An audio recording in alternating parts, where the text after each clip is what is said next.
सबसे पहले इस संवाददाता सम्मेलन में आए हुए मैं अपने सभी पत्रकार साथियों का, और मैं देख रहा हूं कि कुछ ऐसे दोस्त भी हैं जगह की कमी के चलते कमरे में आ नहीं पाए हैं, लेकिन सुन रहे हैं बाहर खिड़कियों से।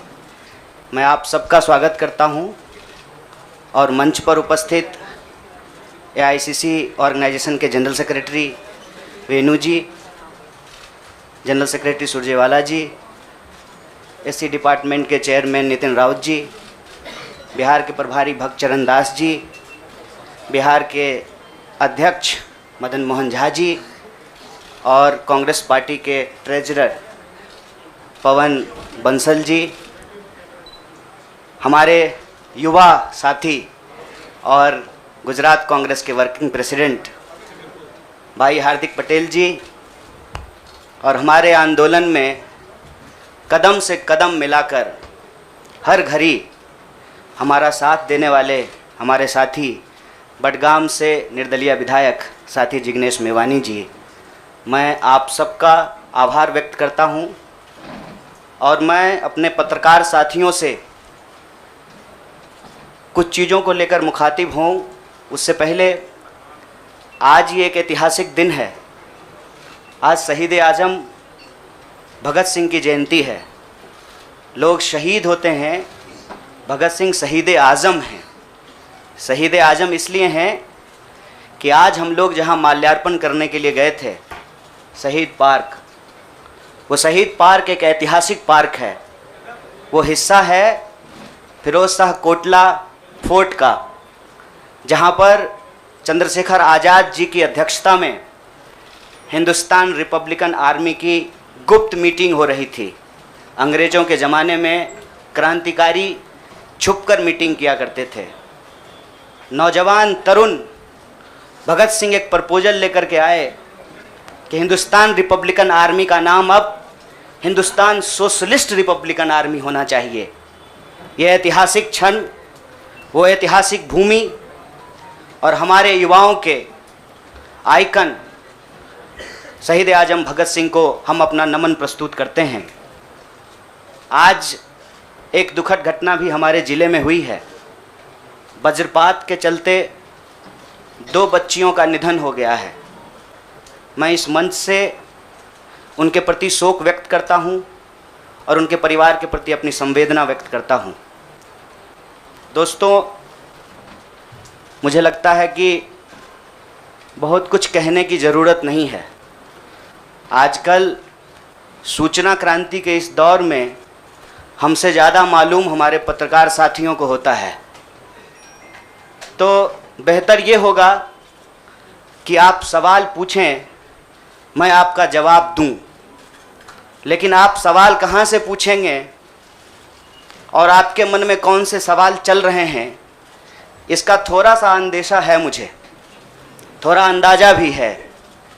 सबसे पहले मैं आपको बधाई देना चाहता हूं कि आपने पत्रकारिता की उस मिसाल को जिंदा रखा है कि कम से कम विपक्ष से तो सवाल करते हैं ना, ताकि इस देश को याद रहे कि पत्रकारों का काम है सवाल पूछना। तो मैं आपके हर सवाल का जवाब दूंगा। जितना सवाल आप पूछना चाहते हैं पूछिएगा, बारी बारी से पूछिएगा, सारे सवालों का जवाब दूंगा। बस एक सवाल का जवाब जो मुझे लगता है कि आप सबके मन में होगा कि आप कांग्रेस पार्टी क्यों ज्वाइन किए हैं, उस सवाल का जवाब दे करके मैं हमारे जो अध्यक्ष हैं उनकी तरफ मुखातिब होऊंगा, माइक उनको समर्पित करूंगा। मैं कांग्रेस पार्टी इसलिए ज्वाइन कर रहा हूं कि मुझे ये महसूस होता है कि इस देश में कुछ लोग, वो सिर्फ लोग नहीं हैं, वो एक सोच है। वो इस देश की सत्ता पे ना सिर्फ काबिज हुए हैं, इस देश की चिंतन परंपरा, संस्कृति, इसका मूल्य, इसका इतिहास, इसका वर्तमान और इसका भविष्य खराब करने की कोशिश कर रहे हैं। वो जो सोच है, उस सोच के बारे में आप अपने आप समझ जाएंगे, क्योंकि कहीं मैंने पढ़ा था कि आप अपने दुश्मन का चुनाव कीजिए, अपने विपक्ष का चुनाव कीजिए, दोस्त अपने आप बन जाएंगे। तो हमने ये चुनाव किया है। हम इस देश की सबसे पुरानी पार्टी, सबसे लोकतांत्रिक पार्टी, मैं जोर दे करके बोल रहा हूं लोकतांत्रिक पार्टी, ताकि आप लोग परिवारवाद पे सवाल जरूर कीजिएगा। लोकतांत्रिक पार्टी में हम इसलिए शामिल होना चाहते हैं कि हमको लगता है, और सिर्फ हमको नहीं लगता है, इस देश के लाखों करोड़ों नौजवानों को ये लगने लगा है कि अगर कांग्रेस नहीं बचा तो देश नहीं बचेगा। और ये बात मैं आपको स्पष्ट कर देता हूं, देश में प्रधानमंत्री अब भी हैं, देश में प्रधानमंत्री इससे पहले भी थे, देश में आगे भी प्रधानमंत्री होते रहेंगे। लेकिन आज जब हम लोग श्री राहुल गांधी जी के उपस्थिति में फॉर्मली कांग्रेस पार्टी का फॉर्म भर रहे थे, तो साथी जिग्नेश ने संविधान की कॉपी दी और हमने उनको भगत सिंह, गांधी और अंबेडकर की तस्वीर प्रस्तुत किया, क्योंकि हमारा यह मानना है कि आज इस देश को भगत सिंह की वीरता की जरूरत है, भगत सिंह के साहस की जरूरत है। आज इस देश को अंबेडकर की समानता की जरूरत है, और आज इस देश को गांधी की एकता की जरूरत है। गांधी जब कहते हैं रघुपति राघव राजा राम, पतित पावन सीताराम, ईश्वर अल्लाह तेरो नाम, सबको सन्मति दे भगवान, ये गांधी की एकता है। जब अंबेडकर कहते हैं कि किसी भी समाज का मूल्यांकन वहां महिलाओं की क्या स्थिति है इस बात से होगा, तब वो समानता की वकालत कर रहे होते हैं। मैं नहीं मानता हूं कि डॉक्टर बाबा साहब भीमराव अंबेडकर किसी एक समुदाय के नेता थे। कांग्रेस पार्टी ने, संविधान सभा ने डॉक्टर बाबा साहब भीमराव अंबेडकर को संविधान बनाने की जिम्मेवारी दी, और उस संविधान के प्रियम्बल में यह लिखा है, हम भारत के लोग भारत को एक प्रभुत्व संपन्न समाजवादी धर्मनिरपेक्ष लोकतांत्रिक गणराज्य बनाने के लिए, इसमें समानता न्याय के मूल्य निहित हैं। और जब भगत सिंह कहते हैं कि आप व्यक्ति को कुचल सकते हैं, विचारों को नहीं, आप बम और पिस्तौल से कभी इनकलाब नहीं ला सकते हैं, उस साहस की जरूरत है हमको। मुझे नहीं लगता है, मेरे बहुत सारे राजनीतिक दोस्तों को यह लगता है, मुझे लगता है कि यह देश 47 से पहले वाली स्थिति में चली गई है। लेकिन जिनको लड़ना है उनके पॉलिटिकल इमेजिनेशन में आज भी हर कोई अपना अपना शोरूम बचाने के चक्कर में है। रे भाई, मॉल में आग लग गया है, दुकान बचाओगे? बस्ती में जब आग लग जाती है ना, बेडरूम की चिंता नहीं करनी चाहिए। आज हम इस मुहाने पे खड़े हैं कि इस देश के भीतर भारतीय होने की जो पहचान है, जिसमें बुद्ध निहित हैं, जिसमें कबीर निहित हैं, जिसमें नानक निहित हैं, जिसमें हर बार हर दौर में सत्ता से सवाल पूछने का साहस होता है, उस भारतीय चिंतन परंपरा को बचाने की जरूरत है। इसीलिए हम कांग्रेस पार्टी में शामिल हुए हैं कि कांग्रेस पार्टी वो पार्टी है जो गांधी की विरासत को लेकर के आगे चलेगा।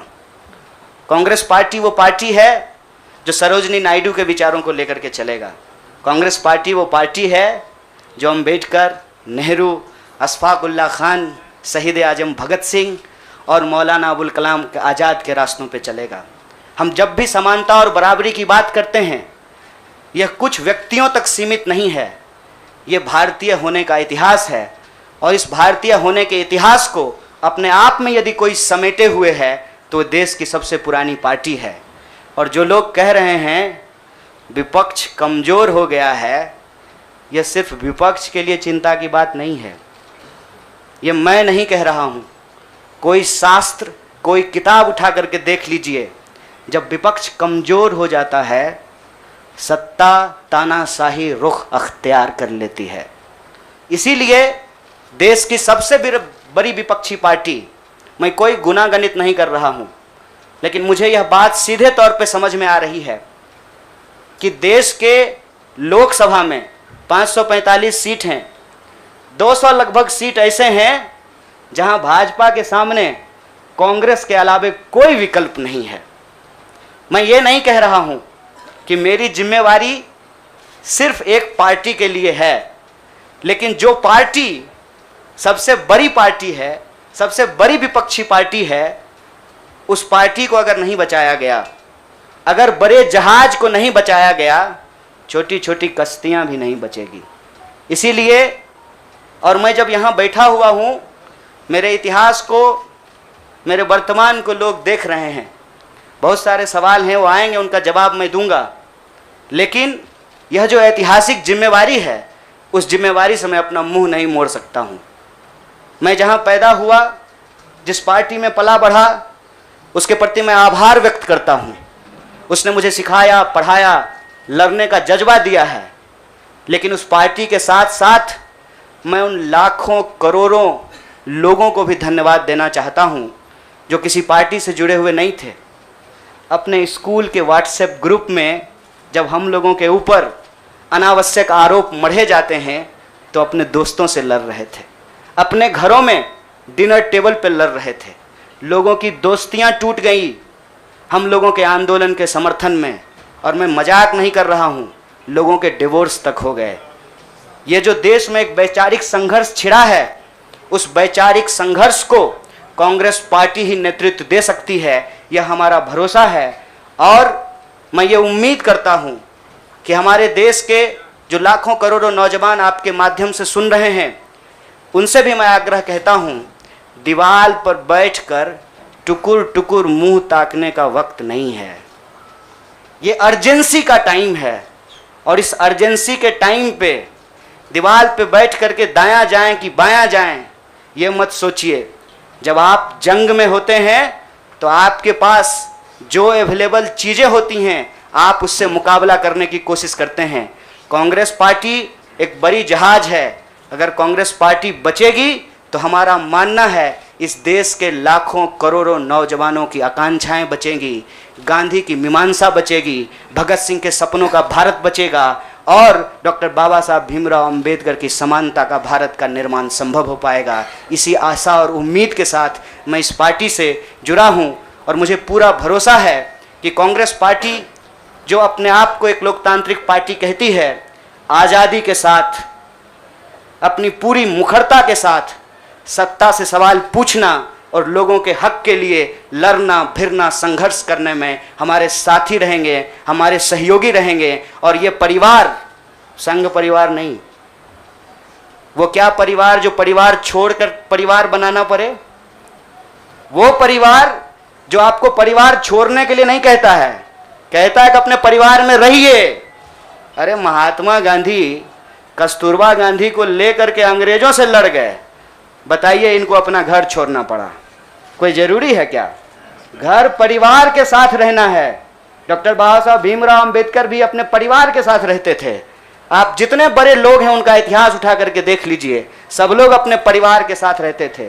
वो परिवार छोड़ करके बनने वाला परिवार नहीं।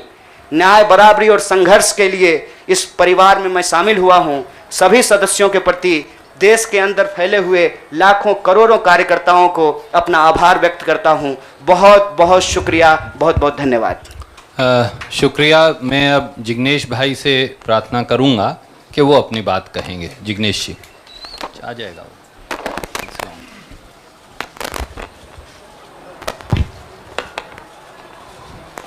धन्यवाद। सबसे पहले तो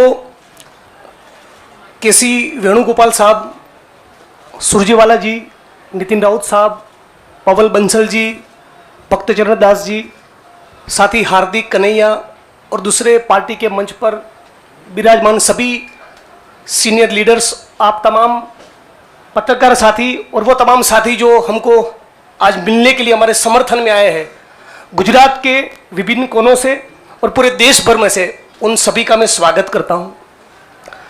साथियों, जो कहानी गुजरात से शुरू हुई, उस कहानी ने पिछले 6-7 साल में इस मुल्क में क्या उत्पात मचाया है, वो अब आपके हमारे सबके सामने है। एज अ नेशन, एक राष्ट्र के तौर पर हम एक अनप्रेसिडेंटेड, अभूतपूर्व क्राइसिस से गुजर रहे हैं। ऐसा संकट इस मुल्क ने पहले कभी नहीं देखा। हमारे संविधान पर हमला है, दिल्ली की सड़कों पर संविधान की कॉपी को जलाया जाता है, हमारे आइडिया ऑफ इंडिया पर हमला है, हमारे देश के लोकतंत्र के ऊपर हमला है।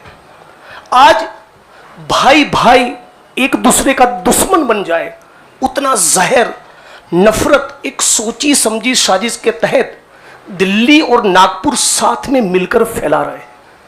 इस परिस्थिति में एक पॉलिटिशियन के तौर पे नहीं, बतौर एक भारतीय नागरिक मैं अपने आप को ये जब सवाल पूछता हूं कि मेरा फंडामेंटल फॉरमोस्ट रिस्पॉन्सिबिलिटी ड्यूटी क्या होना चाहिए, तो अंदर से जवाब यही आता है, कुछ भी करके इस मुल्क के संविधान, लोकतंत्र और आइडिया ऑफ इंडिया को बचाना चाहिए।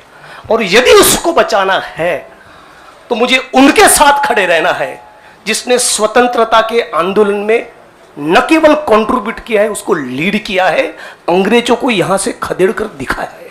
और इसीलिए आज मैं इंडियन नेशनल कांग्रेस की इस मंच पर आपके साथ खड़ा हूं।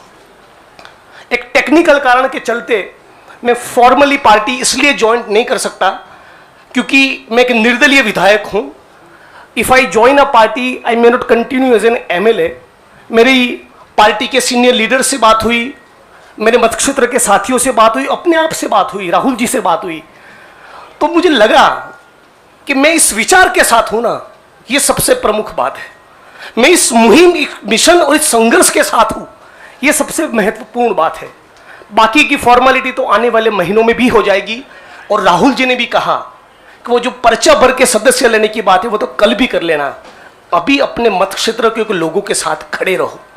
तो मैं फॉर्मली नहीं लेकिन इस विचार के साथ आज जुड़ चुका हूं और 22 का चुनाव में कांग्रेस के सिंबल से ही लड़ूंगा, उसके सारे कैंपेन्स का हिस्सा रहूंगा। और गुजरात के संदर्भ में आज साथी हार्दिक हमारे बीच में मौजूद है, तब कहना चाहता हूं कि आज राष्ट्रीय स्तर पे जो हो रहा है वो सब कुछ हम लोग गुजरात में देख चुके हैं, झेल चुके हैं। आप सभी पत्रकार साथियों के बीच में बड़ी चिंता के साथ ये कहना चाहता हूं, हमारी पार्टी ने इस मुद्दे को उठाया है कि 3000 किलो का ड्रग्स 15-20 लाख बेरोजगार युवा को नशे की चुंगाल में फंसाने के लिए अदानी के एयरपोर्ट पर उतर रहा है। आज जब महंगाई और बेरोजगारी उसके चरम सीमा पर है, तब गुजरात और देश के बेरोजगार युवाओं को रोजगार देने के बजाय ये फांसीवादी ताकतें चाहती है कि रोजगार तो ना मिले, उनको नशे के हवाले में झोंक दिया जाए। तो इन सारी परिस्थितियों में यदि बाबा साहब अंबेडकर के संविधान को बचाना है, हमारे आइडिया ऑफ इंडिया को बचाना है, भगत सिंह को जब मुकदमे की कार्यवाही के दौरान पूछा गया कि क्रांति क्या है, तब शहीद आजम ने कहा था कि क्रांति से हमारा मतलब है किसानों और मजदूरों के हाथ में सत्ता। माननीय प्रधानमंत्री जब अमेरिका से वापस आते हैं तो भाई विस्टा का काम ठीक ठाक चल रहा है ना, नई पार्लियामेंट का, वो देखने के लिए जाते हैं, किसान को मिलने के लिए नहीं जाते। तो किसान हो, मजदूर हो, दलित हो, आदिवासी हो, महिलाएं हो, सबके ऊपर एक जो अनप्रेसिडेंटेड हमला है, इसको रोकने के लिए मैं भारत की जनता को, भारत के 21 करोड़ दलितों को और सारे लाखों करोड़ों युवाओं को अपील करता हूं, सेंस ऑफ अर्जेंसी के साथ, अभी वक्त नहीं है, कूद पड़िए, एक नया आंदोलन छिड़ने वाला है। स्वतंत्रता के आंदोलन की जो रौनक थी, वो जो चार्म था, वो जो माहौल था, हमको वो क्रिएट करना पड़ेगा। यहां पर तमाम वो लोग जो सचमुच मानते कि देश को बचाना है, उन सभी को हम अपील करते हैं कि इस प्लेटफॉर्म के साथ जुड़िए। ये एक मिशन है और इसको मिशन की तरह लीजिए। और मुझे पूरी उम्मीद है, जैसे कि साथी कन्हैया ने बचाया, कि डेमोक्रेसी के हमारे इस मुल्क में बहुत डीप रूट्स है, पार्टी के भी डीप रूट्स है। तो साथ में मिलकर हम लोग लड़ेंगे, संघर्ष करेंगे और इस मुल्क को बचा पाएंगे। आप तमाम साथियों का मैं दोबारा स्वागत करता हूं और दोबारा इस प्लेटफॉर्म के माध्यम से पूरे देश की जनता को अपील करता हूं, सेंस ऑफ अर्जेंसी के साथ तुरंत जुड़िए। एक बहुत जबरदस्त माहौल हम लोगों को खड़ा करना चाहिए। मैं साथी हार्दिक, कन्हैया और दूसरे यंगस्टर्स के साथ पूरे देश में हम लोग जाएंगे और हजारों लाखों युवा इस प्लेटफॉर्म में जुड़े, आईएनसी के साथ जुड़े, कांग्रेस पक्ष के साथ जुड़े, इसके लिए लग जाएंगे। आप तमाम साथियों का शुक्रिया। अभी आप, एक मेरे मित्र ने कुछ बात कही थी, मैंने सोचा मेरी तो मानते नहीं, शायद छोटे की मान लें। All right, then we will go to somebody who, yes ma'am, we'll begin with you.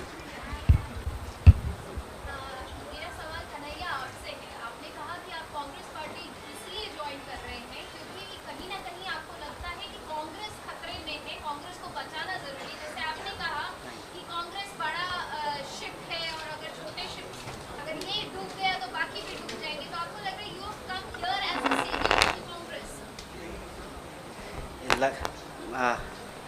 Madam ji बुरा मत मानिएगा, लगता है कि सवाल आप पहले ही सोच लिए थे।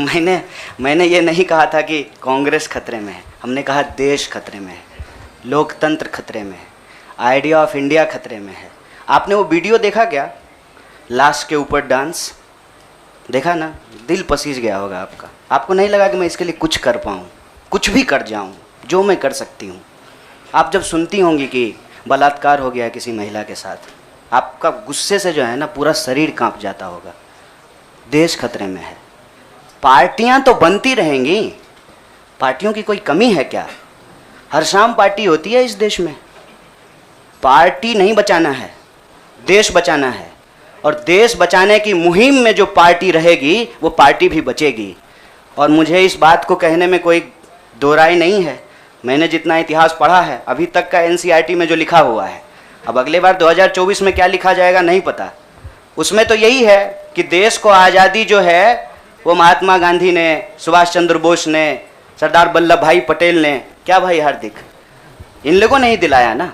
यही लोग लड़े थे। जो माफ़ी मांगे वो वीर हो गए। आप सोचिएगा इसको। जो गोडसे को भगवान मानते हैं वो भाषण दे रहे हैं अमेरिका में जाकर के गांधी के ऊपर। हमारे गांव में एक गाना आता था, गांधी जी के भजन करे गांधी के हत्यारा। कितना अजीब लगता होगा आपको। देखिएगा वो फोटो जब हमारे देश के प्रधानमंत्री गांधी पे माल्यार्पण करते हैं। जीवन भर शाखाओं में कसम लिए होंगे कि गोडसे के सपनों का देश बनाएंगे और गांधी पे माला चढ़ा रहे हैं।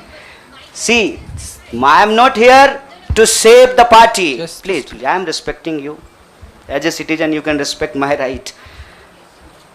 देश खतरे में है, और ये सिर्फ मैं नहीं कह रहा हूं, ये मुझे लगता है आप भी सोचते होंगे। समझ रहे हैं, अंग्रेजी का वो फ्रेज है dancing on dead, dead body पे कोई नाच रहा है। उस दिन खाना तो नहीं खाया गया। आप सोच के देखिए, आप इस पे विचार करके देखिए। मेरे गांव में अगर किसी की मौत हो जाए तो पूरे गांव में खाना नहीं बनेगा। हजारों लोग मर गए। देखे 71 वर्ष की उम्र में प्रधानमंत्री के लिए सोहर गाया गया। नया बच्चा जब पैदा होता है ना तो पूर्वांचल में सोहर गाते हैं लोग। प्रधानमंत्री बूढ़े हो गए हैं, उनके लिए सोहर गाया जा रहा है। तब जब अभी तुरंत लाखों लोगों की जान चली गई, ऑक्सीजन नहीं मिल रहा था, अस्पताल में बेड नहीं मिल रहे थे। आप में से कोई भी ऐसा इंसान है जिसके कोई जानने वाले नहीं मरे हो इसमें, इस क्राइसिस में? इतना बड़ा क्राइसिस जिसके देश में हुआ हो अभी तुरंत, वो अपने जन्मदिन का जश्न मनाएगा? ये भोंडापन है। इस संस्कृति को बचाने की जरूरत है, और इस संस्कृति को बचाने के लिए मुझे लगता है कि कांग्रेस पार्टी में क्षमता मौजूद है। लोगों को यह बात पसंद हो या ना पसंद हो, हकीकत यह है कि पार्लियामेंट में सबसे बड़ी पार्टी कांग्रेस पार्टी है। इसीलिए इस पार्टी को यह जिम्मेवारी लेनी पड़ेगी, और उस जिम्मेवारी को संभालने के लिए मैं यहां आया हूं। Thank you, News Nation. I'll come to you.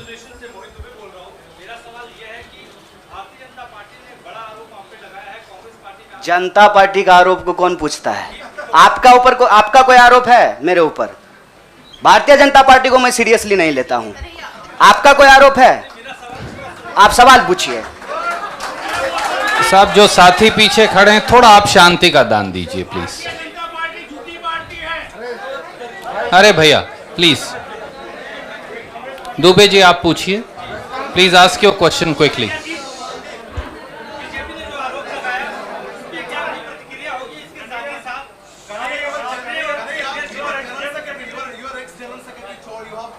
Yeah, please, you cannot interrupt. No, you have to have discipline. My humble request with folded hands. There is no, but yes, I am not Prime Minister. I will take your question. No, Don't but worry. democracy means that you should not supersede somebody who's asking question. That's what democracy is. Dubey भाई, हाँ, आपका सवाल है, news nation से हैं।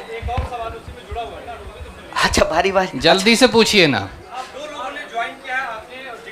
नहीं नहीं नहीं, और लोगों ने किया है, नाम बताएंगे। मेरा सवाल आपसे ये है कि तमाम जो कांग्रेस के और युवा नेता है वो छोड़ के चले गए, तो क्या माना जाए कि आप जितने भी लोग आपने ज्वाइन किया है, ये राहुल गांधी की नई टीम होगी, राहुल गांधी की सियासी जो नाव है उसको पार लगाने का काम करेगी? देखिए, मैं यही कह रहा हूँ, हमारे देश के लोगों के पॉलिटिकल इमेजिनेशन को कुछ हो गया है। अभी क्या हो गया है मुझे समझ में नहीं आ रहा है। हमने आपके सवाल को अपने आप लेते हुए हमने अपने पूरे वक्तव्य को रखा। हमने कहीं भी कहा कि हम कोई टीम बना रहे हैं, बीसीसीआई थोड़ी है सर, मतलब टीम बना रहे हैं।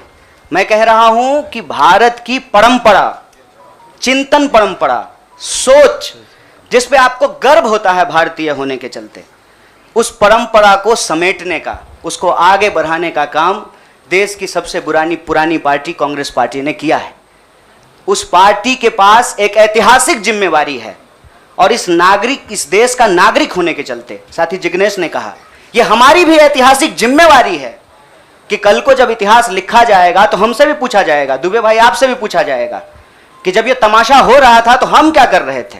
हमने वो कहानी सुनी है बचपन में, आपने भी सुना होगा। जंगल में आग लगी, एक कोयल अपने चोंच में पानी भर करके जंगल की आग बुझाने की कोशिश कर रही थी।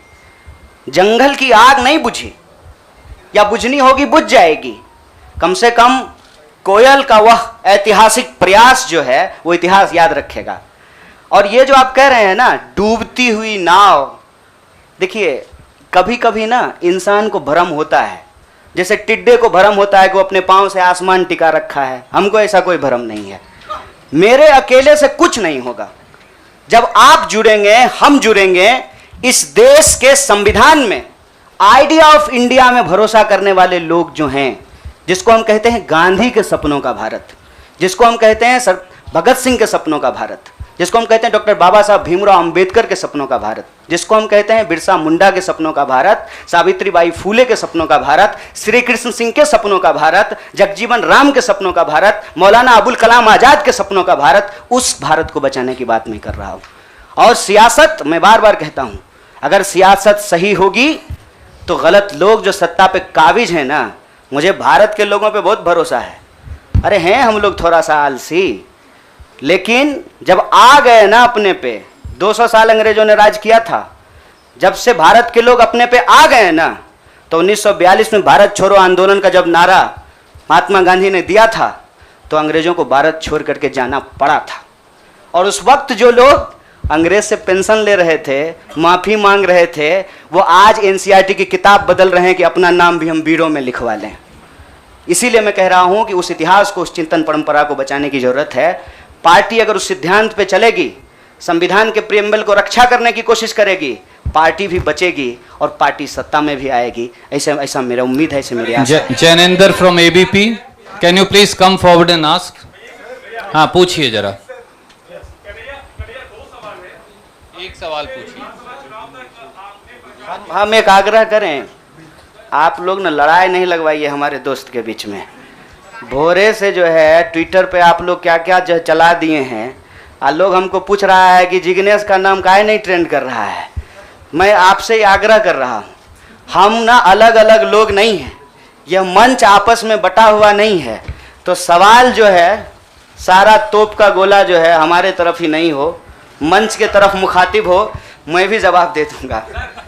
Yes Jainendra ji please ask your question.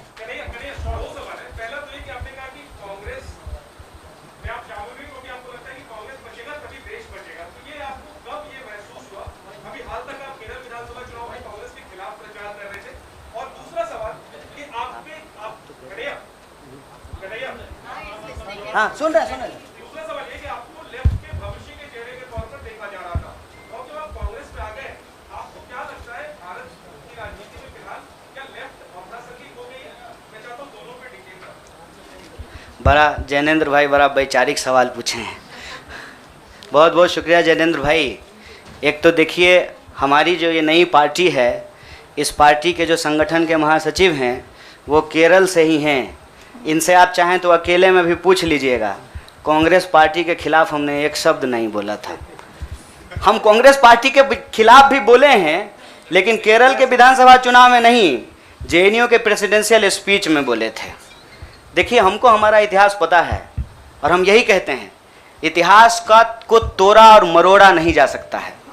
इतिहास इतिहास होता है। इतिहास कोई कागज पे लिखे हुए शब्द होते हैं कि आप उसको जो है इरेजर से मिटा दीजिएगा। केरल के विधानसभा चुनाव में कांग्रेस पार्टी के खिलाफ नहीं बोले थे। आपने पूछा कि कब इसको आपको ऐसा महसूस हुआ। देखिए, महसूस तो मुझे राजनीति में आए हुए 18 साल हो गए हैं और मैंने हमेशा ये महसूस किया कि कहीं ना कहीं इस देश की जो राजनीतिक विरासत है वो भटक गई है। भूल भुलैया नहीं होता है, राइट लेफ्ट सेंटर घूमने लगा है और पता ही नहीं चल रहा है कि एक्चुअल आइडियोलॉजिकल पोजिशनिंग कहाँ है, उसके थ्रेड्स कहाँ पे हैं। तो मैं जनेंद्र भाई, आपने वैचारिक सवाल पूछा है, एक ऐतिहासिक तथ्य आपसे साझा करता हूँ। मैं ऑल इंडिया स्टूडेंट फेडरेशन का मेंबर था कल तक। वो ऑल इंडिया स्टूडेंट फेडरेशन 1936 में बना और उस इतिहास जाकर के देख लीजिएगा। उसका जो इनॉग्रल सेशन था, पंडित जवाहरलाल नेहरू का उसमें भाषण हुआ था और उस वक्त देश के जितने भी नौजवान थे, सुनने में थोड़ा अजीब लग सकता है हमारे कुछ साथियों को, लेकिन अपने विद्यार्थी के होने के ज़माने में अटल बिहारी वाजपेयी भी शामिल हुए थे, बाद में निकाल दिया गया था। मतलब अंग्रेजों के खिलाफ जो छात्रों का संघर्ष हो रहा था, सभी विचारधारा के लोग उसके सदस्य थे। और आपने जो वैचारिक सवाल पूछा कि आपको लेफ्ट के भविष्य के रूप में देखा जा रहा है, कौन कह रहा है कि लेफ्ट का भविष्य खराब हो गया है? व्यक्ति आते हैं और जाते हैं, संगठन हमेशा व्यक्ति से बड़ा होता है। व्यक्ति की अपनी एक भूमिका होती है, उस भूमिका को वो अपनी क्षमता से निभाने की कोशिश करता है। मैं आपको बता दूं, जहां जिस पार्टी से आप मेरा संबंध जोड़ रहे हैं, मैं वहां पैदा हुआ हूं। मेरे भीतर सोचने, समझने, लड़ने की जो क्षमता है, ये उसके ट्रेनिंग का हिस्सा है और मुझे इस बात का गर्व है।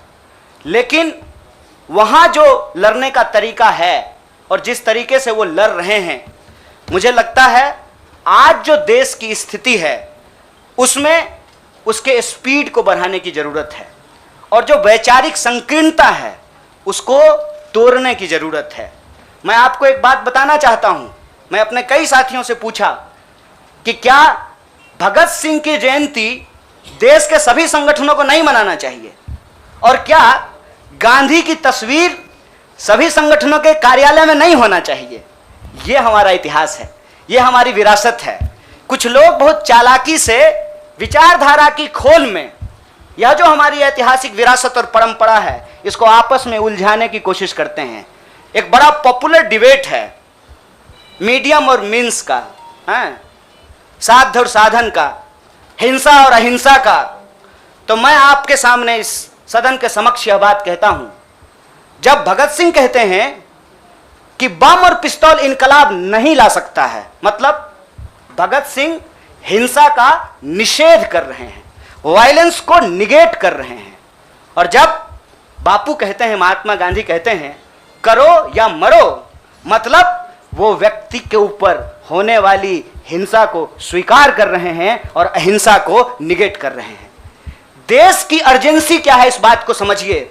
और देश की अर्जेंसी ये है कि आप पैदा कहीं भी हुए हों, अगर गांव में आग लगी है, आप अपने दरवाजे के बाहर डंडा लेकर के गेटकीपर बन करके खड़ा हो जाएंगे कि घुसने नहीं देंगे, निकलने नहीं देंगे, तो आपका घर भी नहीं बचेगा, बेडरूम भी नहीं बचेगा। इसलिए समझदारी इस बात में है कि आपसी जो नाराजगी है, आपसी जो वैचारिक मतभेद है, उसको किनारा कीजिए और बस्ती बचाने के लिए इकट्ठा होइए, क्योंकि ये देश हम सबका है। इसीलिए लेफ्ट राइट का जो क्वेश्चन है ना, वो अप्रासंगिक इसलिए हो गया है कि आज आपको वैसे आदमी के साथ सामना करना पड़ रहा है जो हमारे जमाने का गोविंदा है, ड्रेस बदलते रहता है।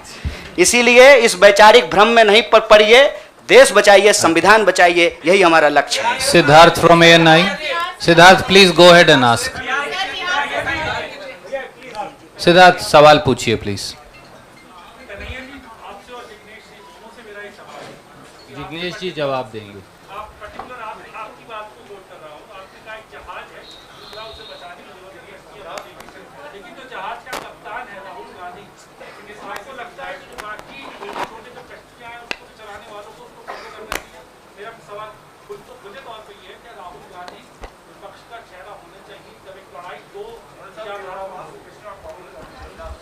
विपक्ष का चेहरा तो मीडिया भी होना चाहिए। विपक्ष का चेहरा वो तमाम लोग होना चाहिए जो आइडिया ऑफ इंडिया और इंडियन कॉन्स्टिट्यूशन में बिलीव करता है, उसको प्रोटेक्ट करना चाहते हैं। Period. Period. Thank you. I have to see, it's been over an hour. बहुत सारे साथी अलग अलग दोनों से बात करना चाहते हैं। I am going to wind up this press conference. Thank you so much. हम बाद में आके हमसे ले लीजिए, हाँ 1 to 1 करेंगे। कन्हैया जी, एक सवाल। कन्हैया जी